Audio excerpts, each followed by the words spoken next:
I'm starting to feel like I qualify to be a judge on American Idol. For the second straight week, I've got a top 10 contestant where soccer played a role in their life. So here we are on the Coaching Academy. This time we want to welcome in from Philadelphia by way of London, England, Louis Knight. Louis, what's happening?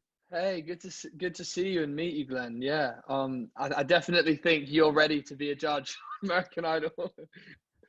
um, Well, I'm watching it more fervently now. Obviously, now I have a second soccer comrade to root for. But tell us a little bit about how you ended up in Philadelphia. You grew up in England, so what was that? What happened there? yeah, so how we ended up moving over here was basically when I was 9 years old. My dad started a company with some old business partners in Philadelphia because he needed a new job, and he started going 2 weeks in Philadelphia and 2 weeks back home in England with us. So for that year, my family, my mum's from Brighton and Brighton, an hour south of London. And for that year, we moved to Brighton while my dad was going 2 weeks back and forth. And then it eventually just got too much, and we all decided it would be better to all come over. Brighton, that's right on the water, right? That's right on the water, yeah. So are you a Brighton and Hove Albion fan, supporter? So I'm actually a huge Brighton fan because my granddad actually saved the football club. He What's he, that? he my granddad's actually the ex-chairman Wow. Oh, of how about that? Brighton. Yeah. Tell us that story a bit. So basically, my granddad had always been a massive fan. I mean, his granddad took him to games when he was a kid, and then his dad took him to games. So he was always really passionate about football, soccer. And then eventually, what happened was Brighton, their chairman at the time, Bill Archer, he sold Brighton Stadium, the Goldstone ground. He sold their stadium to basically to developers who were going to turn it into a shopping center. So then everyone all the fans kind of ousted him from the club, and then the club were left without a stadium. So that's kind of when my granddad kind of took over and tried to save the club because they were about to go bankrupt and they'd lost their ground. And he How about basically, that? at the time, he put every penny he had into it, and then had to fight for about 10 years. I think they fought for planning permission to build the Falmouth Stadium, which is now known as the American Express Community Stadium. And what's your grandfather's name? We'll have to Dick have Knight. everybody look this up. What is it again? Dick Knight. Dick Knight. All right.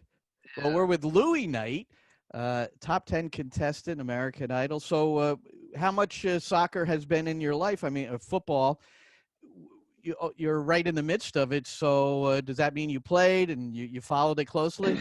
Yeah, football has always been, I mean, growing up, I would every single weekend we would drive down from London to Brighton to go watch the that week's football match. And then or we'd travel everywhere all over England in my granddad's car with me and with my cousins and I, all to go see the games. It was very much just that was our life. That was our routine. And Did you yeah, have a and hero? Did you have a favorite player? I think my favorite player has got to be Glenn Murray because it's been really cool because now obviously Brighton, they're not a top Premier League club. They're not. They've worked their way up through the ranks over the last few years, and it's been really incredible to grow up to be able to watch that happen. Because we went to every single game, and that was back when we were in League Two, and then we eventually got to League One, and then eventually got up to the Championship, and then we were just constantly fighting to try to get to the Premier League. And then I was back in England visiting my family, and I happened to end up going to the match that that took us to the Premier League, Wow. which was just such a dream come true. And Describe that scene. People crying. oh, Just I all. have I have the craziest videos of being out on that pitch, because we all just flooded the pitch, and everyone was crying, everyone was screaming, just like everyone was just hugging each other. Everyone was just hugging each other, and it was just such a beautiful moment to be able to kind of share that. Obviously, that was one of my granddad's biggest dreams, to be able to see that in his lifetime, and being able to kind of share that moment with him was really something special, and my family. Well, that's a wonderful story, Louis. And then you learned you were going to come to the States, and I wondered, did you think like, well, the United States is not always known for its football and soccer. Did you think like, well, how am I going to keep grabbing onto this sport? Well, yeah, when we first initially moved here, so my brother, my older brother Max, he's really like he was always the much better athlete, and the much better soccer player. Um, but I was always very much also into it, because he was so good at it, and it was kind of like we just like to do things together. So and I always wanted to be a part of his world. So when we first moved here, we both started out at local travel soccer teams. I was on the C team. It's really funny actually, because I'm honestly, I love football. I love playing it, and I still do every chance I get. But I was always a lot less good than, never as good as my brother. So so when we moved here, they like the local travel team, like they were like, okay, like a kid from England coming over, like he's gonna be Exactly. It's really like, good. let's get him in. He's gonna be really good. And I tried out for the A team. I tried out for the A team, and they were like, ooh. So they brought me down to the C team. But unlike me, my brother ended up going straight to the A team, and then I played throughout up until high school. I played travel team soccer, and then I stopped at high school, and then I tried out for varsity soccer for my high school, and I didn't make it. So All right. So now, so the singing comes into more focus at this point. yeah, so I ended up playing freshman soccer, Okay. and I was a striker, and I was one of the top scorers, All which I'm right. proud to say. And then basically, and then that was kind of that following year, that sophomore year was when, I mean, my brother was on the varsity team for Lower Merion High School. That's where we went, and he was a starter, and then I tried out, but I didn't make it. So then I ended up becoming like the manager, and I would just to kind of be a part of it all and kind of share the experience with my brother and all of our friends who were on the team. Just And then soaking I it all in. That's exactly, fantastic. Yeah. yeah. Yeah. Well, Louis Knight, our guest here, top 10 American Idol contestant, and it's interesting that this we had Grace on last week talking about her soccer and how it influenced her in a positive manner. Do you feel the same way? Do some of your soccer experiences weigh heavily on how you perform?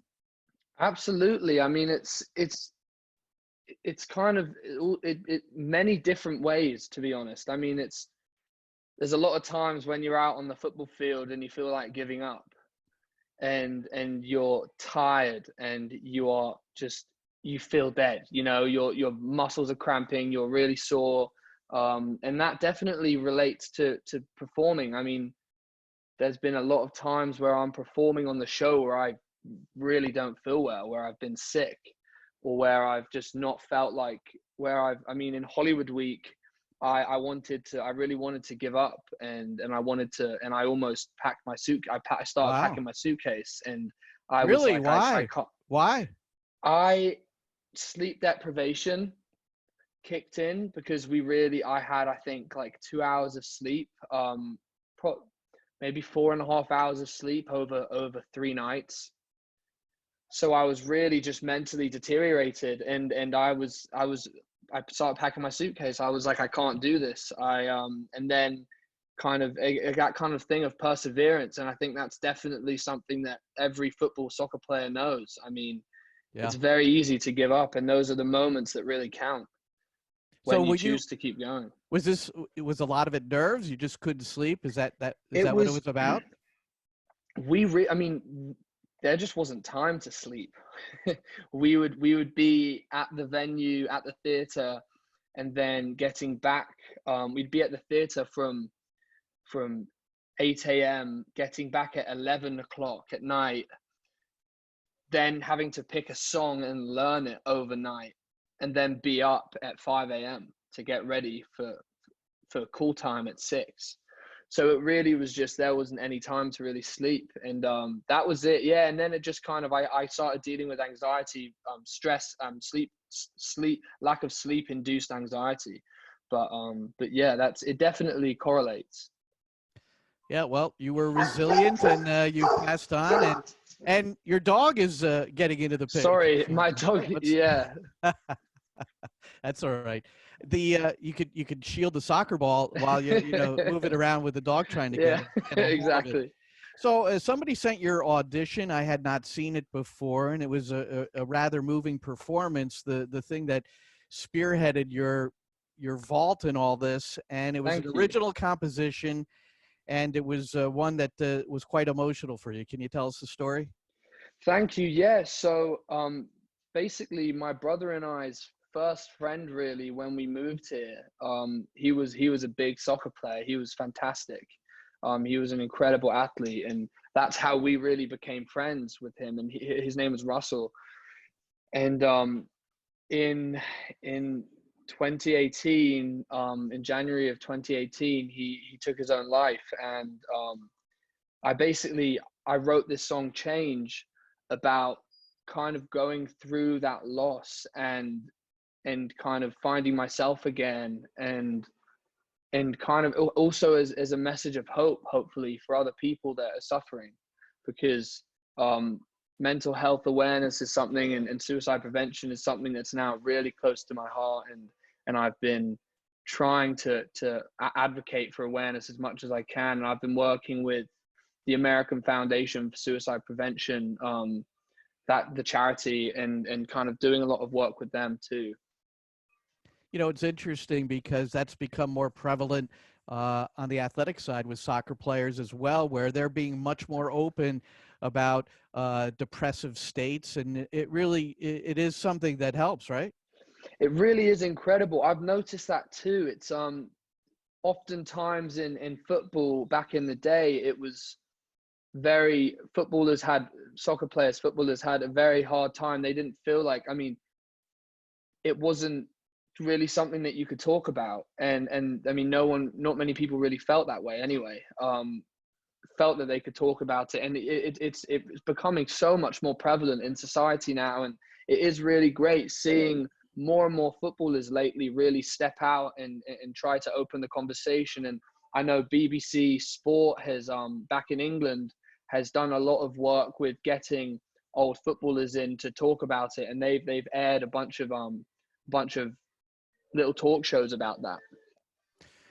So what has it been like performing at home?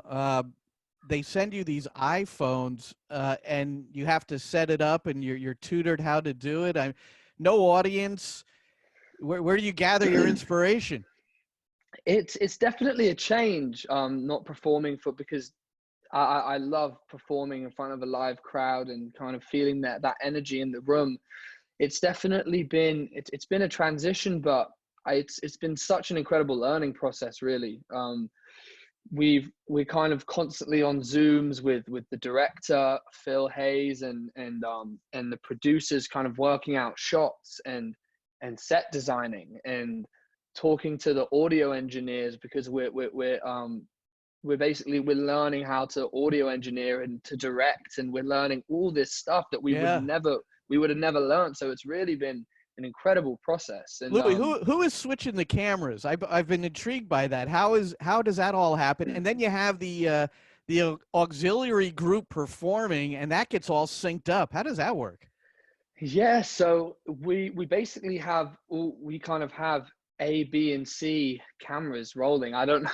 I hopefully won't get in trouble for saying this to give it away, but we Yeah. basically have camera B and which is our main camera that while we're performing we look down and we basically just keep the iPhones rolling.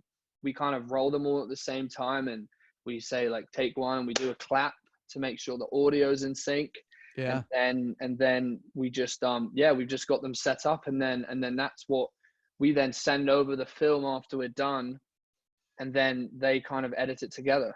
Ah, wow. So it's really well, you're learning how to perform in whatever environment you need to, right? Exactly. It's really incredible. And yeah, I mean, I think in terms of performing, I think what I've been trying to do is just find as many ways as I can to really connect through my song and the emotion to everyone out there watching from their homes. Why Coldplay In My Place? That's your most recent performance, your home performance. They are a London-based band. Did that have anything to do with it? Yeah. Oh, that had a huge part to do with it. Yeah, I mean, Coldplay and Chris Martin, they've always been one of my big inspirations. They were one of the first bands my dad got me listening to when I was a kid. They're one of the so I recently stumbled upon a home video that just kind of even further validated that. When I was 2 years old, it was Christmas and I was 2 years old and I was sitting in my granddad's lap and all my older cousins were kind of all standing around like playing on baby instruments, and Coldplay was playing in the background and it was In My Place. So then I was just like, I have to do this song. Wow. So what's it like? So you're not third string. You're not on the third team here on American Idol. You're in the top tier, as it will now be cut to a top 7 next. And well, final thought is, I've heard the word heartthrob used in relation to Louis Knight. What's that like?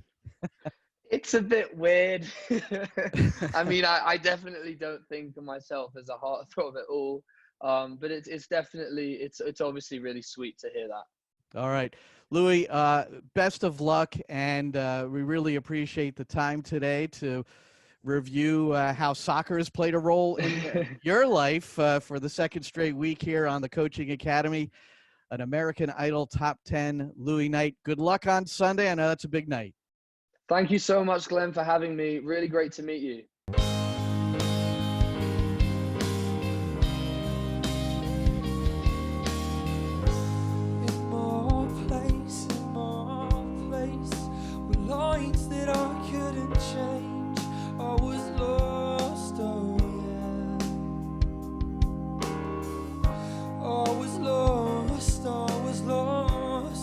Crossed lines I shouldn't have crossed.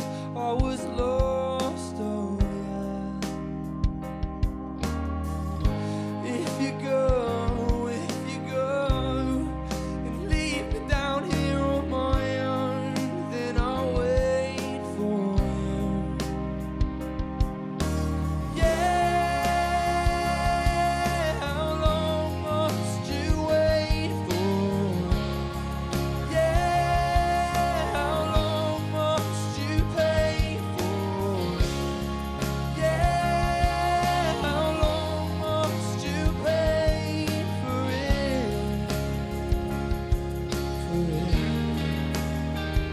Singing, please, please, please, come back and sing to me, to me, to me. Come on and sing it out now, now. Come on and sing it out for me,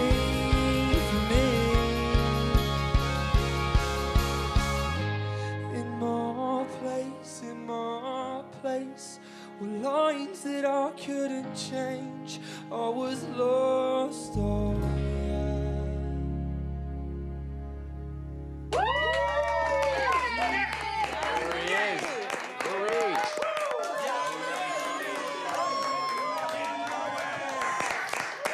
Thank you guys guys so much. Louis! So I thought it was really commendable of you to lean into those roots of yours. I think whatever happens, you're a star, obviously. I thought it was a good song choice. Thank it really you, pulled at Katie. my heartstrings, and it made me escape to a better time, which is what we need right now. I really appreciate that. Thank you, Katie. You know, I must say, Louis, I wasn't completely blown away, but at the core of all this, you have a wonderful star quality. Keep singing songs like that that do speak to you.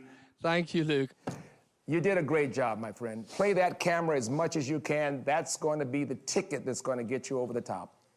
Really good. Thank you so much, Lionel. That really means a lot. Beautiful. Next week, it's another difficult elimination as we get down to your top 7. And if Louis is your favorite and you want to see him there, you have to vote for him tonight. You can do it online or via the American Idol app. Voting opens at the end of the show, and you have until 9 a.m. Eastern Time tomorrow to lock in your votes. Have a great night. Thank you.